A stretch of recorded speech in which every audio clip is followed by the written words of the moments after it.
Hello.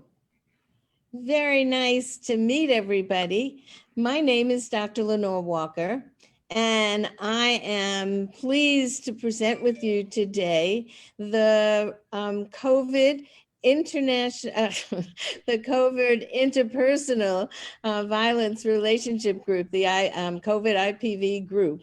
Some of you are listening on Facebook, and some of you are listening on Zoom. So that's very exciting. This is, I think it's our ninth. We weren't quite sure, but I think it's our ninth roundtable. We've been doing them every Thursday at noon Eastern time. And the group is made up of psychologists from all over the world. So I'm going to introduce those of you who are on Zoom right now because you can see us, and then introduce our speakers. After our speakers do their presentation on adolescents today, so we're very excited to hear about working with very difficult population because they're so hampered in their development and their social development and cognitive development with this pandemic. So we're very, very grateful that we have some experts to talk about it. And then we're all going to jump in as we do in roundtables and add from our own perspectives, ask more questions, do some discussion. So it's going to be a fun-filled hour. So let me start by introducing Dr. Giselle Gaviria. Dr. Gaviria is from Florida, where I am from as well. And she is also going to want me to announce that last week, Dr. Gaviria was off on a vacation in Colombia, so we were not able to video our Facebook presentation that Dr. Arnold did, but it's going to be up on video this afternoon. So those of you who are looking forward to our listening to it on audio will be very happy that it's going to be posted. And you'll get a chance to see. It was an exciting discussion about children and families and how families are coping with the virus. In addition, we have Dr. Marilyn Safar, who is in Israel. She's coming to us from Haifa, Israel. And she's actually going to be one of our next week's speakers, but we'll tell you more about that later. We have Dr. Michaela Mendelson, and Dr. Mendelson is from Boston, a psychotherapist in private practice. We also have Lori Gill, who is in Canada. So we have another country represented. And Dr. Gill is going to be one of our presenters today as well on adolescents. And then we've got Dr. Irit Felsen, who is new to our COVID group. She's going to be one of our presenters next week with Dr. Safar, but she's been with us working on the larger COVID group, and she works with us on the publication committee in our group.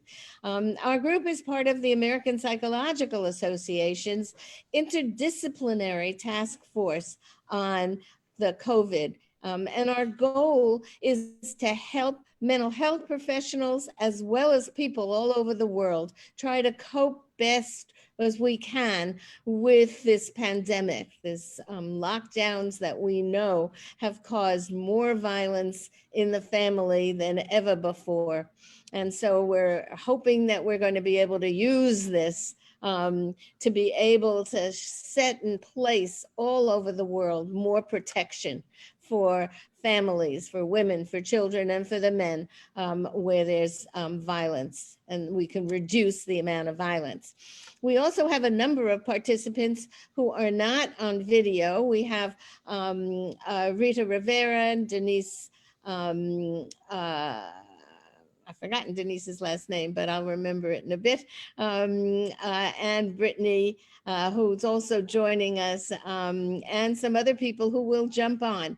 Anybody who is on The Zoom call can always talk when it's discussion time. And those people who are on Facebook, we're monitoring the chat on Facebook so that we'll try to answer if you have any questions or repeat some of your comments as well. So with that, let me turn to introducing our speakers. Our first speaker this morning is going to be Michaela Mendelson. Dr. Mendelson is going to start, and she's going to be followed by Lori Gill. So I'm going to just turn over the Zoom call to Michaela, since you're going to go first, and take it away. Thanks, Lenore. I am just about to share my screen, and I want to make sure that everybody can see it.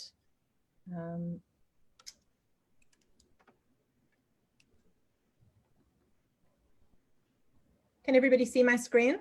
Yes. Good, excellent. All right, there we go.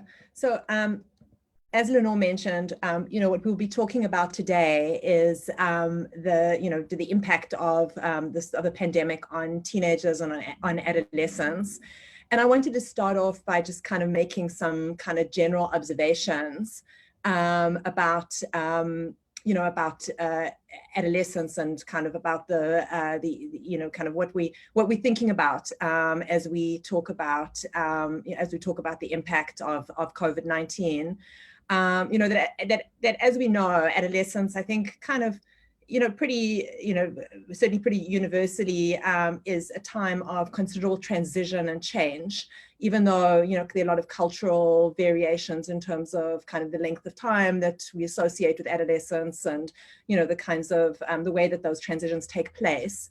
It also spans a significant age range. In terms of different kinds of developmental experiences and developmental needs. So we're talking on the one hand about kids who may be preteens, middle schoolers, all the way through kids who may have graduated high school, maybe starting college. So we're talking about quite a range here. And, I think it's just kind of a big general observation that Lenore alluded to at the beginning, is that fundamentally the pandemic has disrupted normal developmental experiences for adolescents.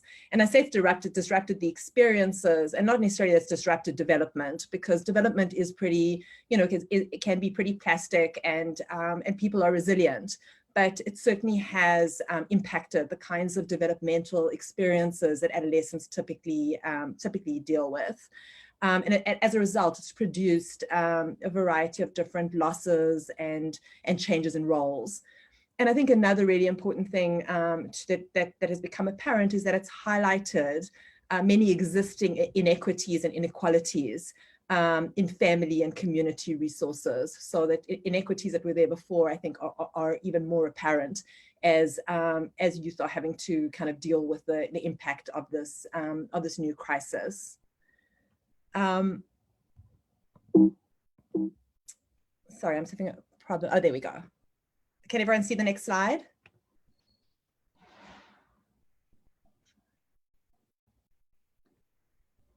Can people see the slide?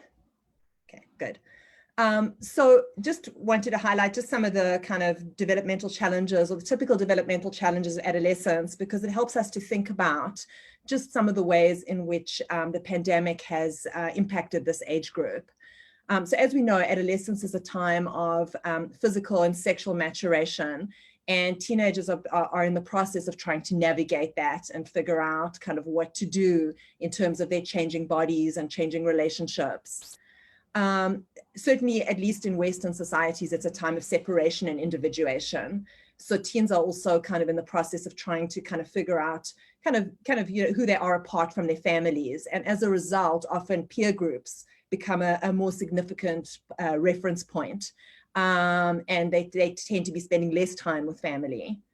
A variety of different developmental theorists have pointed to the fact that it's a really significant time in terms of identity formation.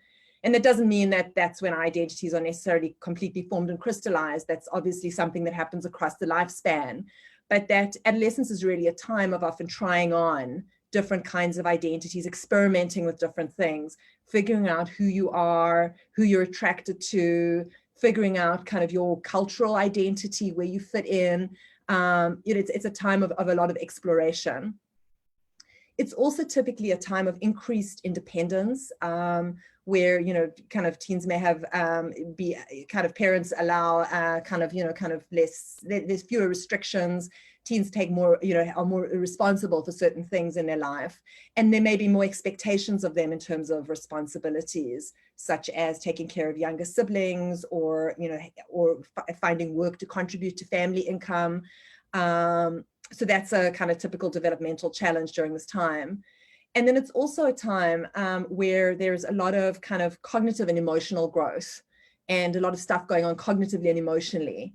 Adolescents are capable of, or progressively become capable of more and more complex thinking as they develop.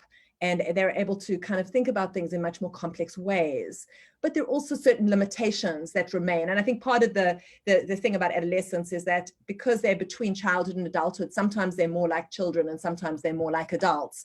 But they, there's certainly kind of their limitations in terms of kind of adolescent thinking. Often, a kind of well-known example of that, or an example that's been pointed to in the literature and in developmental theory, is egocentrism.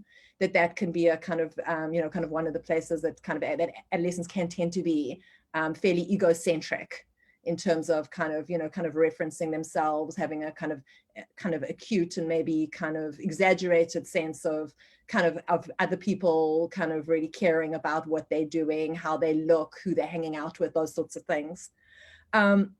And then similarly to that, with all the changes that come along with puberty and the hormonal changes, and just the kind of the various things that adolescents have to navigate, and the amount of change that happens during this time, adolescents are often prone to fairly intense emotions and to pretty big emotions, which they may have some difficulty regulating. The thing about kind of brain development during adolescence, in a crude sort of way, is that the parts of the brain that deal with emotion tend to develop faster, or tend to be more active than the parts of the brain at this age that are, the prefrontal cortex, the parts of the brain that really help to control and inhibit and plan behavior. That tends to kind of go on developing right into kind of your 20s. So at some level, there's this kind of almost there's some developmental limitations on kind of impulse control, on decision making, on judgment, that kind of we deal with during this age group, during this age time, this period. So I'm going to, just having kind of highlighted those developmental challenges, I'm going to talk a little bit about kind of some of the impacts that we see with the pandemic on young people.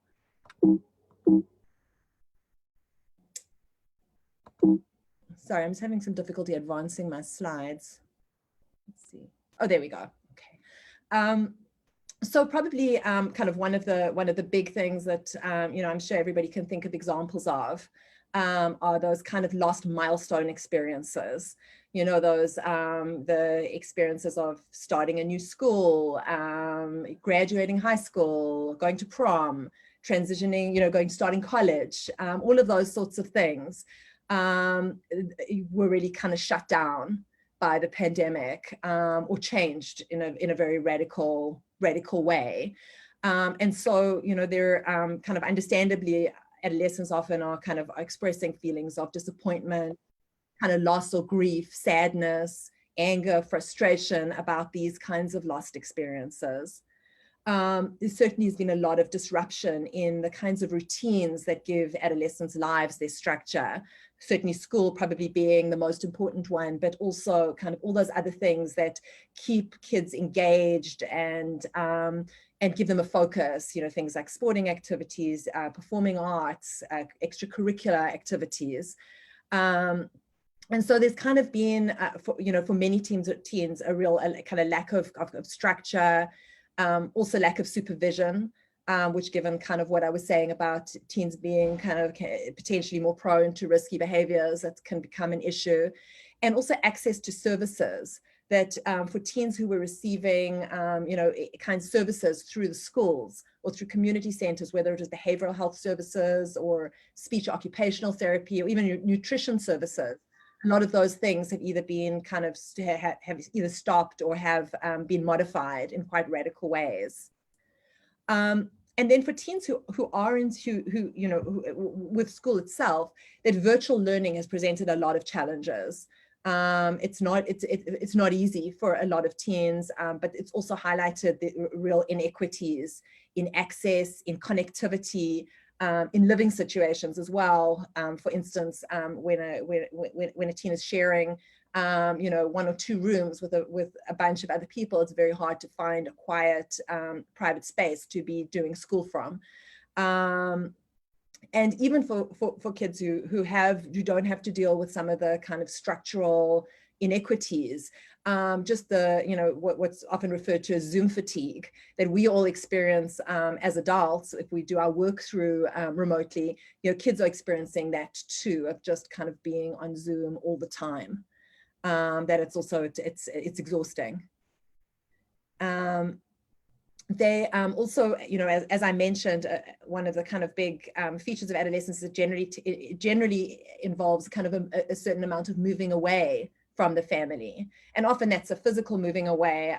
In my practice, I work with a lot of college students. And so often, kind of with the pandemic, college students who had the experience of leaving home and starting to be more independent suddenly had to come home, live with their families again, and deal with family dynamics. And so it's been kind of really about taking a big step back for kids in that age group.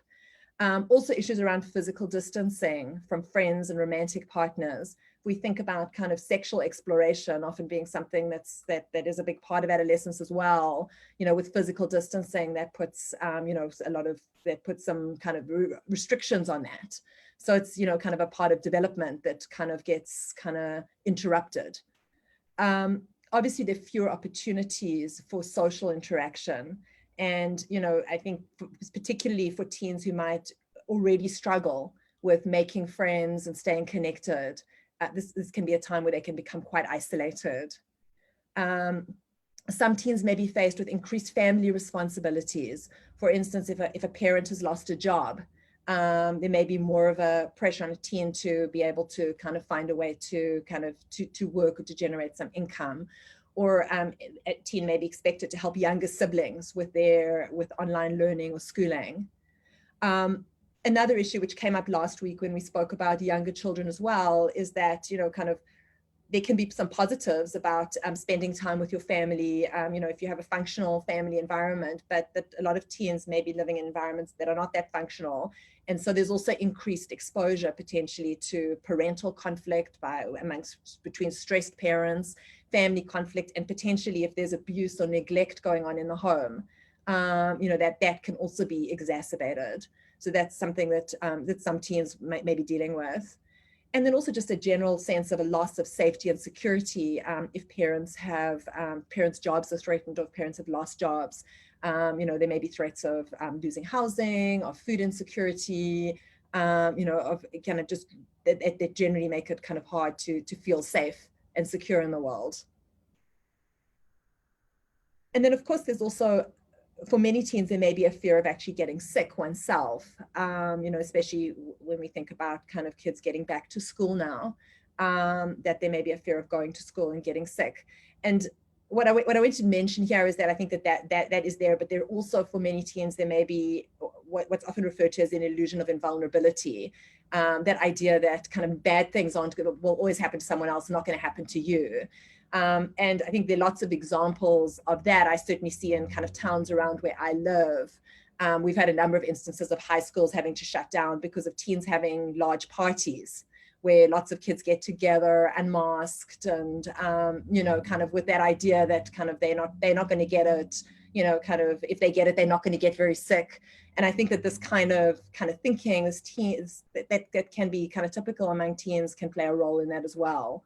So I just want to acknowledge that they're both sides of that there's some teens who are very anxious about getting ill and others who are kind of really finding ways to kind of not think about that or kind of diminish that risk in terms of their thinking. Obviously if teens have lost family members, they may be experiencing grief, whether it's related to COVID or other circumstances where one hasn't, because haven't had opportunities to grieve in the ways you would under other circumstances. Another factor is also because teens are spending so much time on screens, there's potential risk of online harm. So either through cyberbullying or through predators online. So that's another potential kind of situation that teens are having to face in a bigger way since the pandemic. And then also just boredom can be a factor, because a lot of the kinds of things that keep teens busy, keep them occupied, may not be happening. And so there's a potential for boredom, which can kind of either lead to a lot of anxiety and rumination, or kind of looking for kind of some sort of kind of sensation seeking, kind of maybe not always kind of following the rules, doing things that kind of just to have a break from the kind of monotony that has gone with, particularly in situations where there've been lockdowns, prolonged lockdowns. So I'm going to just switch over to talk about kind of some of the ways in which we might be able to help teens who are dealing with this, this situation. And I think the most important one is to be able to talk and listen, ask questions, like really try to open up conversation. And for people who are working with parents, to really kind of help them figure out some ways to be able to start conversations, to be checking in with their teens, asking how they're doing, validating their feelings. And I think that that's a really, really important thing, is that kind of being able to, kind of just really kind of validate whatever it is that that teens are feeling, even if it's not the same thing that you might be feeling in that situation, or an adult might be feeling or caring about. Some things can feel very big to teens that may feel less significant to us. If we have a kind of an ill family member, having a teen who's concerned about missing a birthday celebration might seem like a really trivial sort of thing, but that's kind of where they are often developmentally. It doesn't mean they don't care about the other stuff, but they also kind of the day-to-day stuff is still important.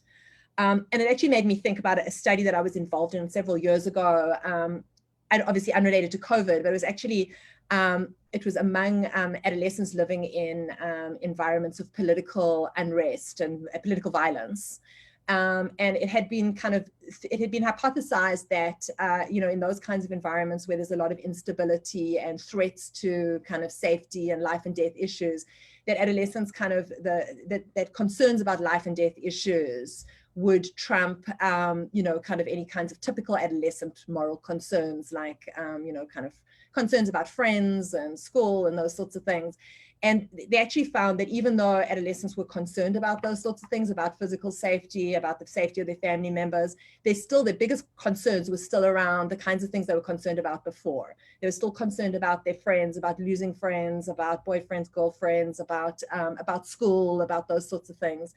And I think that's actually a really healthy thing, that it's kind of that they're able to kind of be able to hold on to those things, and that those things are such a structure of their lives, despite all these kind of chaotic things and scary things that are happening. So, kind of, I think it's just important to bear that in mind. And also kind of just to, kind of to share, also just to share different perspectives and different ways of thinking about things, so that they don't get stuck in one kind of particular view of how things are. I think also trying to help them control the controllables, or kind of have some, kind of some control over the things that they can plan and manage.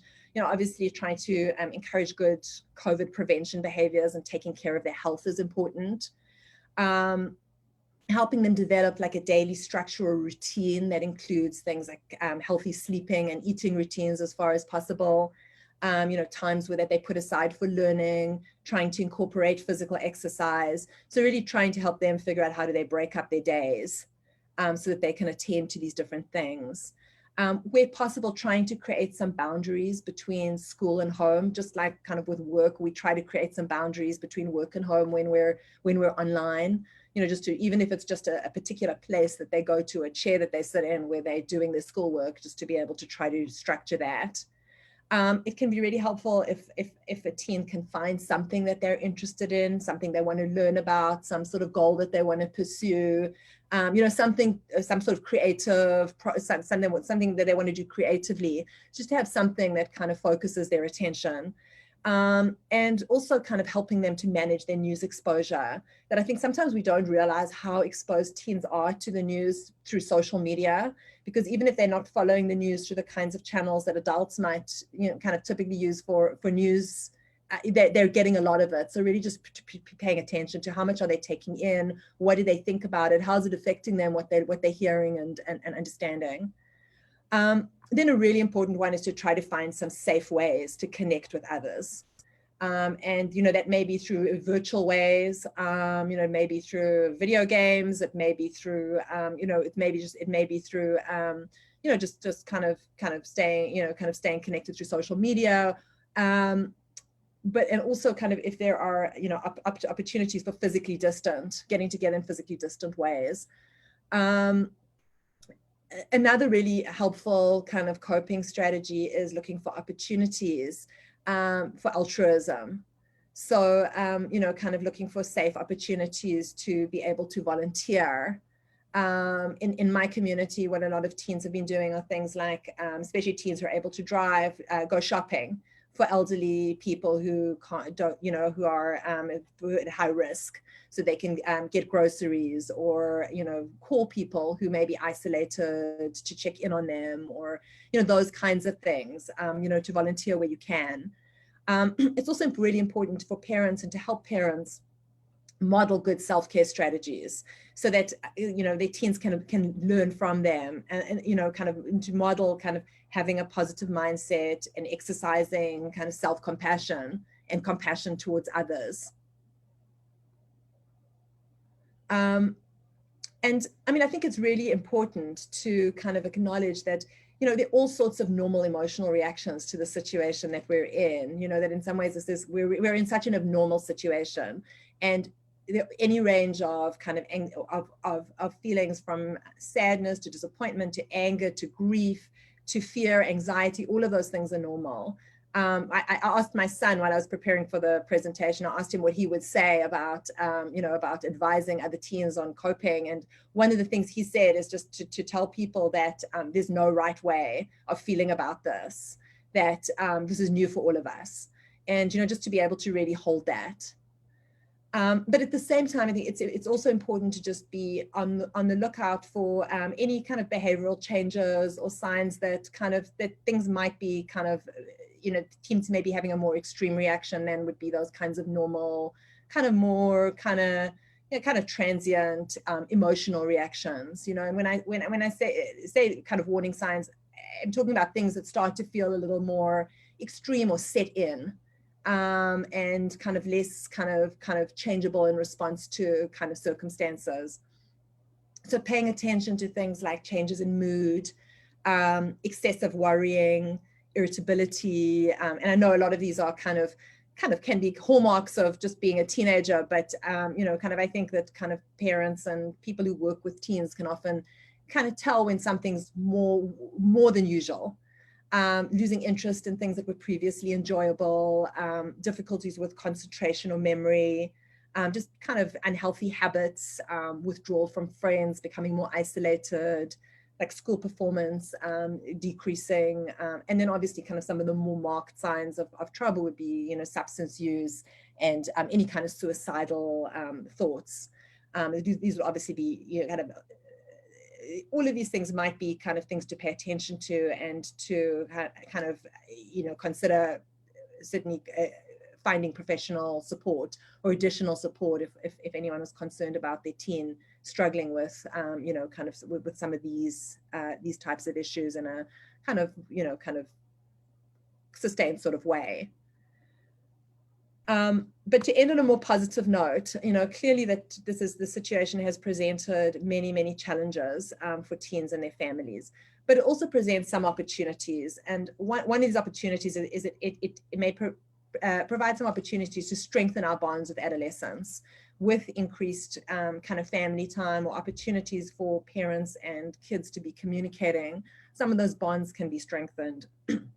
and also to build positive attributes, that such as kind of creativity, resilience, being persistent in the face of adversity, being flexible, being able to exercise radical acceptance when you're faced with a situation like this, and opportunities to be altruistic.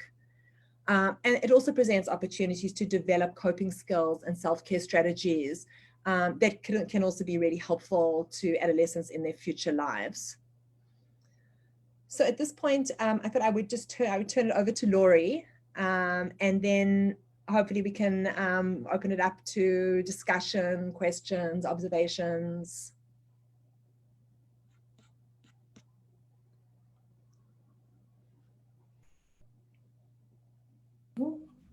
I'm just going to do a screen share here as well.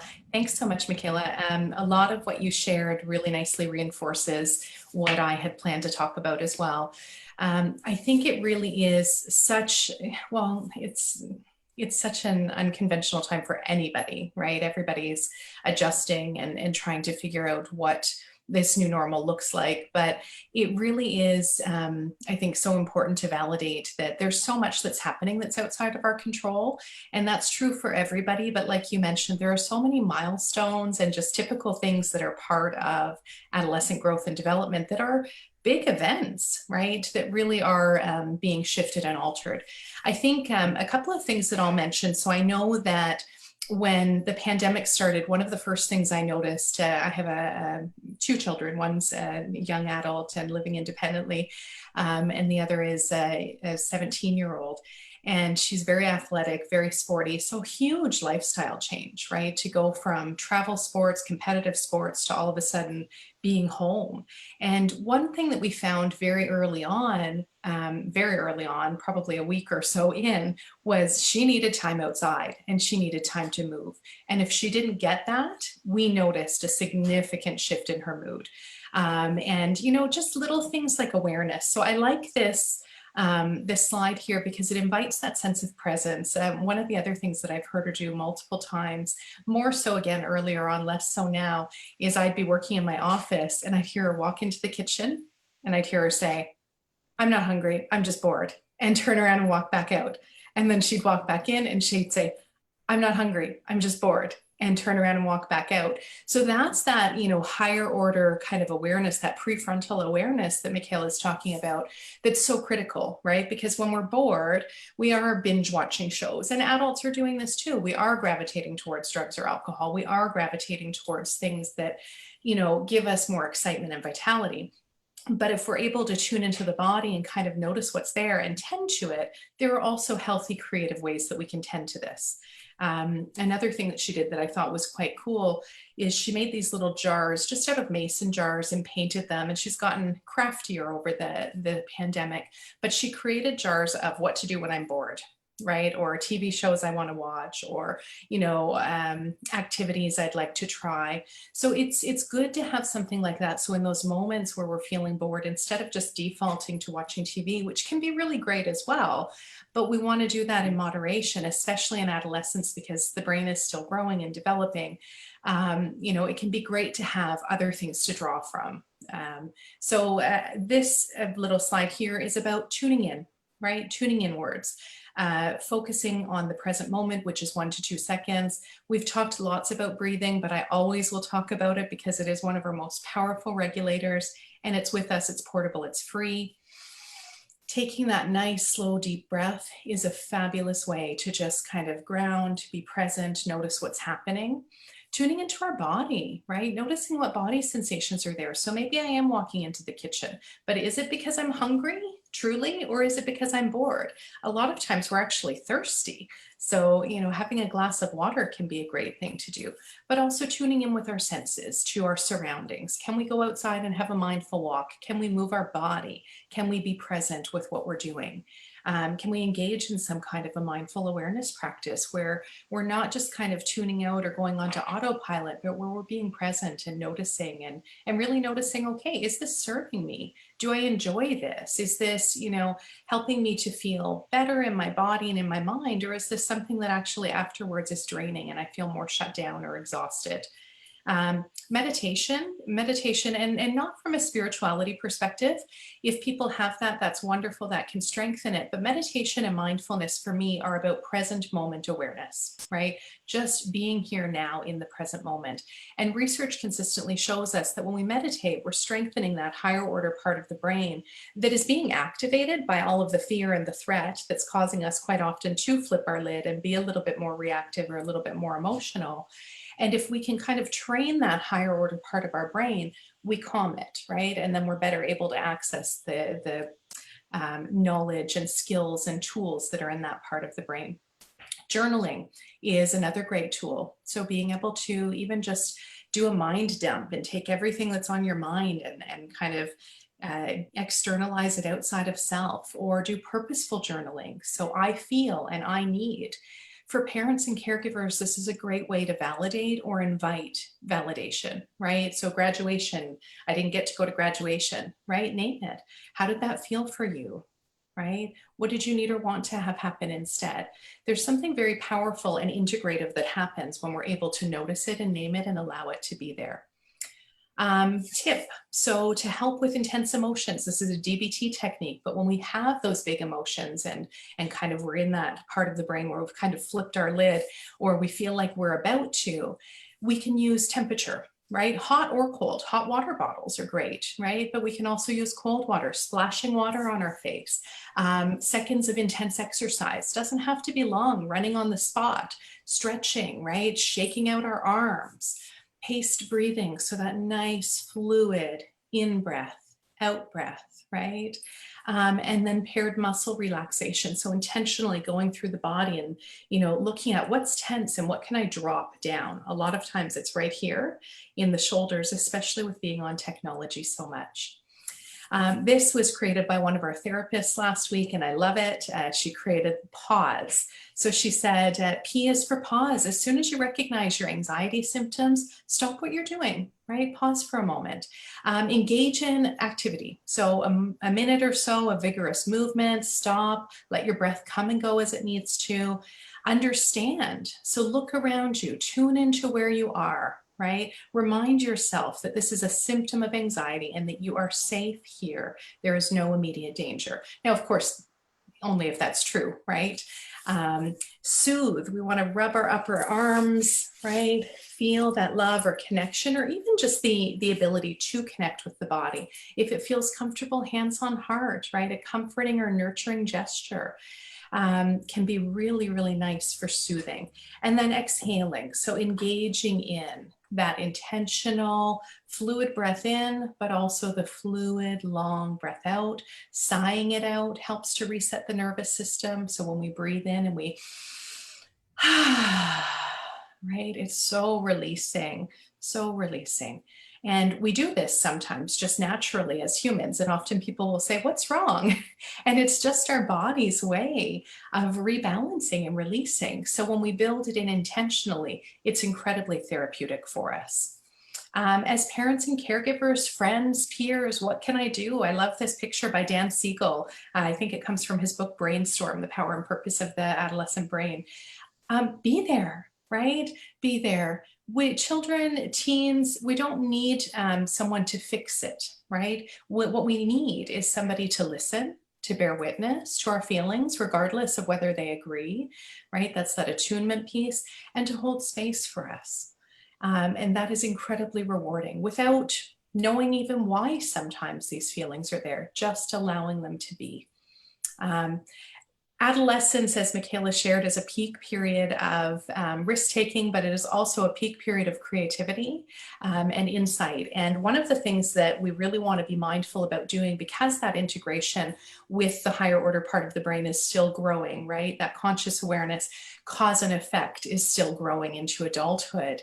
I may know that this is not so good to do. I may know that there's risks in going to a party and not wearing a mask, but that's not going to happen to me, because the ability to put it together and do the cause and effect is part of the brain that's still growing. So what I always say to adolescents when I'm working with them, and adults as well, is make a decision with your heart and your gut. So instead of thinking, how likely is it that I'm going to go to a party and, get sick? Instead say, okay, tune into that with your heart and your gut for a minute. How would it feel in your heart and your gut if you did go to this party, not wear a mask and get sick, right? I use the example of texting and driving as well, right? We can text and drive and think, oh, it's not very likely that I'm going to hurt somebody. Well, how would it feel in your heart and in your gut if you did hurt and perhaps even kill someone? When we can connect with it in that somatic embodied way, we're more often to act in a way that is in alignment with our intended outcome, right? In a way that we could live with that. So heart-gut connection is really, really important. And then lastly, tuning into the heart, right? So an activity that you can do, and I think I learned from this originally from Paris Goodyear Brown. I'm not sure, I've been using it for a long time with clients, but creating a heart profile. So I'll have them create a legend on the side. We can do this virtually now as well, but if you're doing it at home as part of a family, this can be a good feelings awareness activity. And we would create a legend and just identify different feelings that we might have in our heart, right? Maybe even today, what are some of the different feelings I'm feeling in my heart right now? I would create a legend on the side. I'd pick a color for each of those different feelings and then color in the heart to show how big those feelings are for me right now, right? Or how true that feels for me right now. What is really lovely to do with this though, is to come back to it and do it again. And do it again, because it shows us that even though at times we have these feelings that feel so intense and so overwhelming, and they're very real and they're very valid, they shift. Our feelings are constantly shifting. They're constantly ebbing and flowing. And that's what we want to be able to look at, is that, you know, yes, we have these intense feelings, and this is where caregivers, friends, colleagues can be supports, right? By not minimizing, by bearing witness, by supporting and allowing those feelings to be there without fixing them. But also teaching children and especially teens that awareness that it does shift. Things do get better, right? So that we have hope when those feelings are really intense or really hard. And sorry, I did have one more. And the last one here, and Michaela spoke about this as well, is a self-compassion break. So this is Kristen Neff's work. And I love this reframing statement, you know, just pausing to name it when it's happening. So this is a moment of suffering. Suffering is a part of the human experience, right? May I be kind to myself in this moment? Or I often ask, you know, what do we need when we can name what we're feeling? What in this moment do I need? So if this is a moment of sadness, what do you need when you're feeling sad? And as caregivers, we can help prompt some of these discussions and insights as well. So anyways, those are just a few tips and techniques. I will post these visuals on our Facebook page later today and on our Instagram page. And yeah, I think we'll open it up for some questions now. Thank you.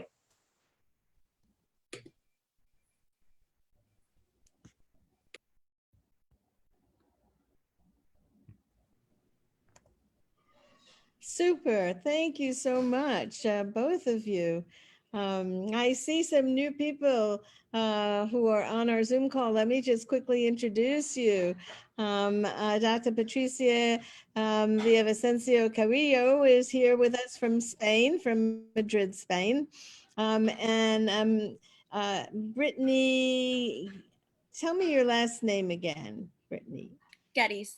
Geddes, okay. And Brittany is here with us from Massachusetts, no, from Pennsylvania. Okay, so let's talk about adolescence.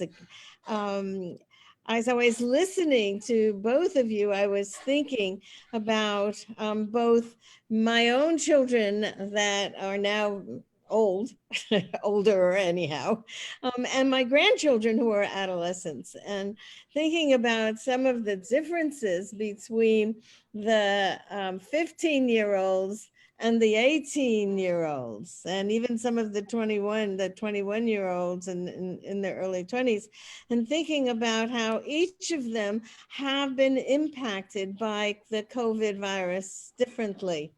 And some of that, I think, had to do with their personalities, but some of it really has to do with their age and development.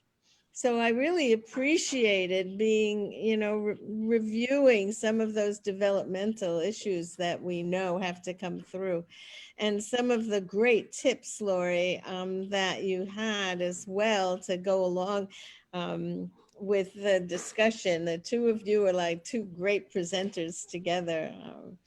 So thank you from me. I'm gonna I'll just share one story with you. My 18-year-old grandson decided that he missed graduation the way he wanted it to be. He missed the prom. He missed all of those milestones. He was not going to miss the first day of college have to have it online. He just wasn't going to do it.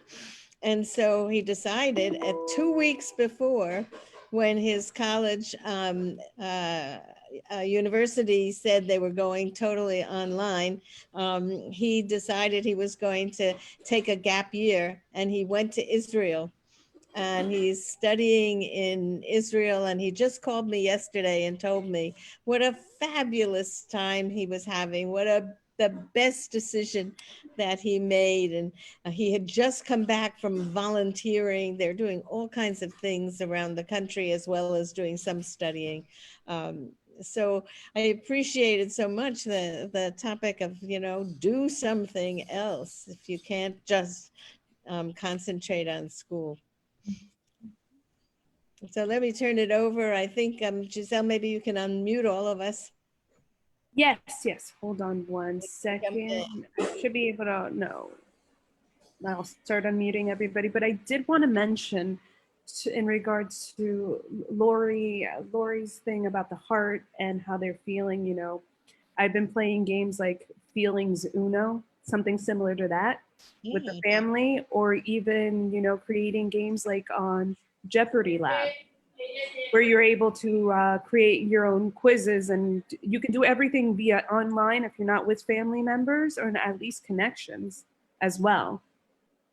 So I thought that was pretty interesting, doing games. I know they have categories online that you can create it with friends, or you could have your adolescents. I have a 15-year-old niece that I live with, and she's been doing paint by numbers. So she's been doing a lot of painting and being much more creative on that aspect, and spending a lot more time with the dog.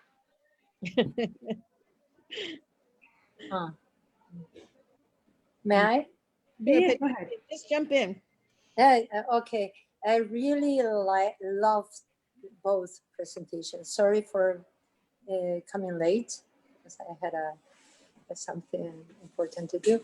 And I am also a clinical psychologist in a children's and adolescent unit attached to a hospital. It's outpatient unit. And since COVID started, I really worked very hard to do coordination, especially with the teachers. We do that very often, once a month, especially for the ones that have problems with depression, anxiety, and so on, attention deficit.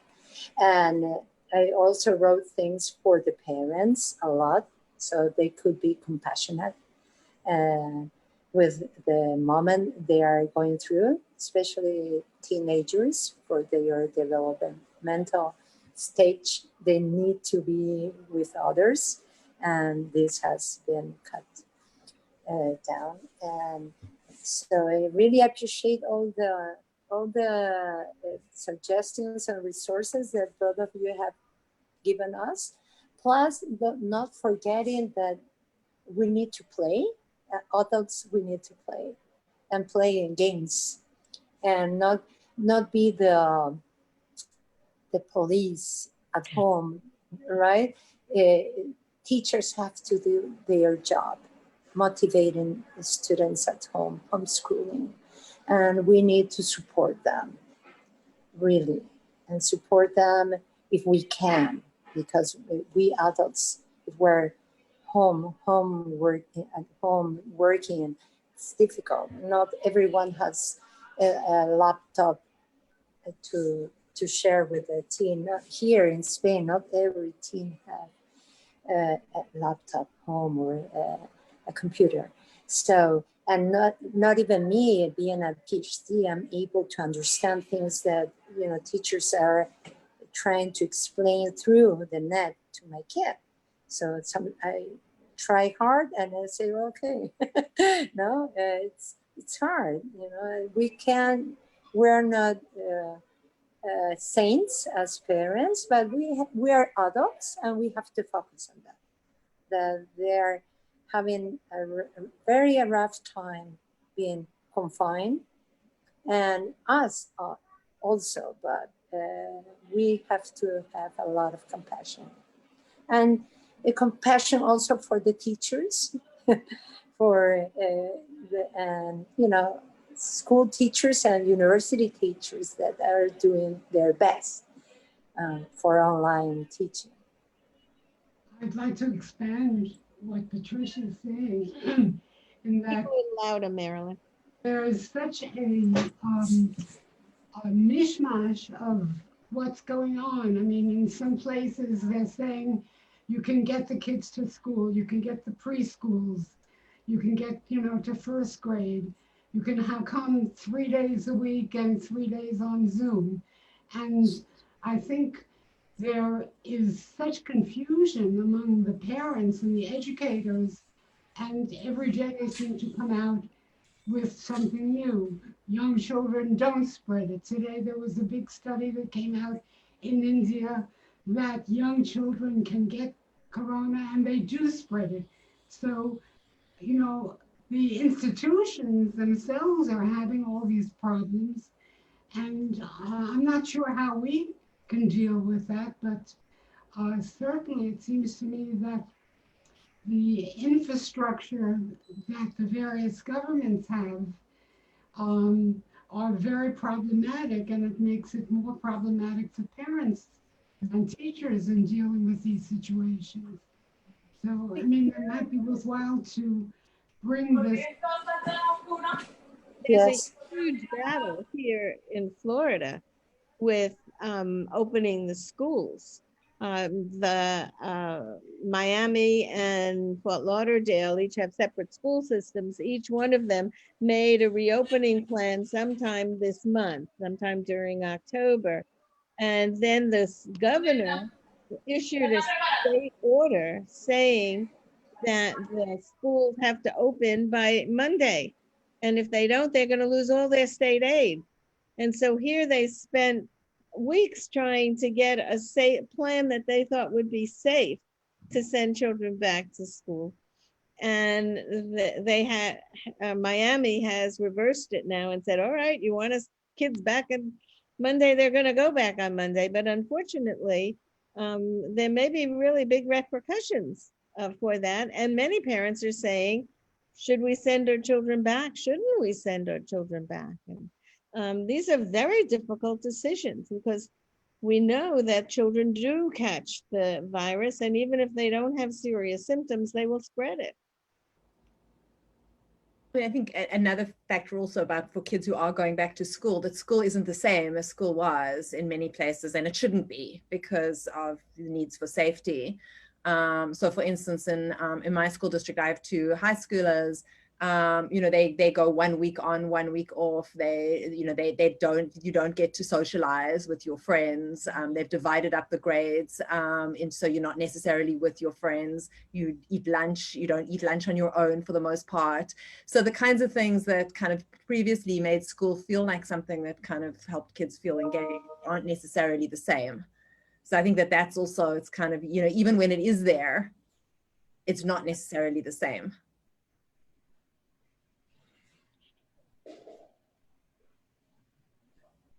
We have a few more minutes. Anybody want to jump in? Hey, I want to underline that mental health is highly important for achievement, school achievement. If we need to help the kids be regulated, teachers help, we need something to get out of the framework. Cooperation. I offer myself to my kids' high school and said, listen, if you need me to give you a talk about teens development or brain regulation, emotional regulation, ask me. I am open and I will give it for free. And we need to do this and not expect our government to assign funding. It's important to assign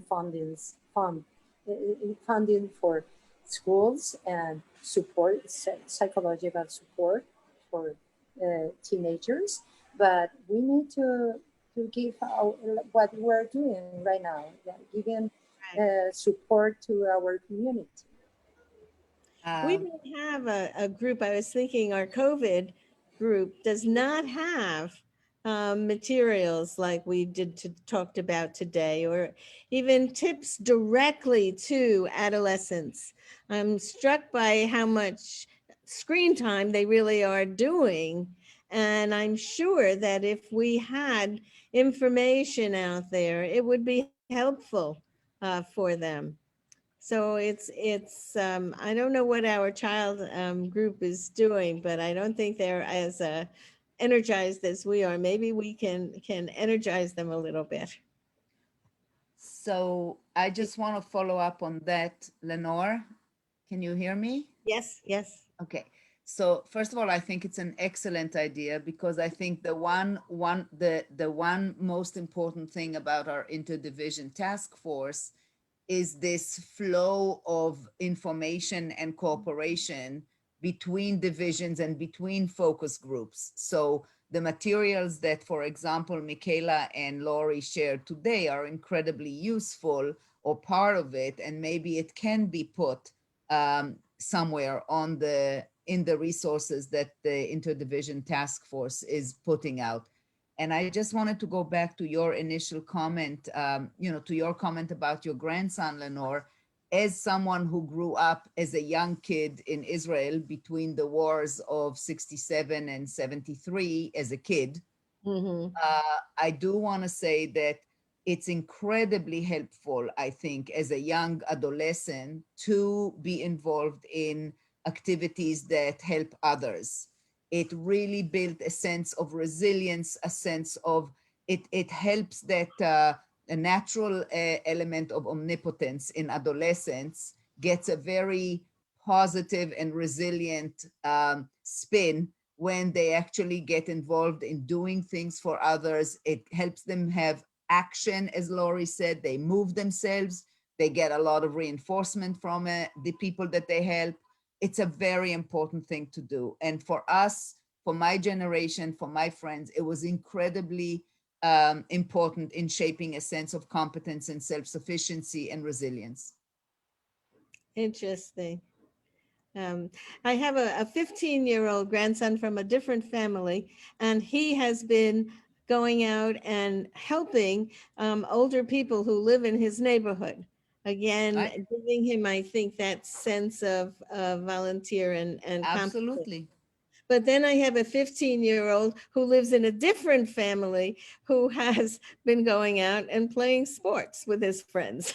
So I think that each child has a different way of working out what they need to do. And it's important for families to support the activity, getting away a little bit from screen time, making school time at certain times so that they don't have to feel like they have to spend the whole entire day.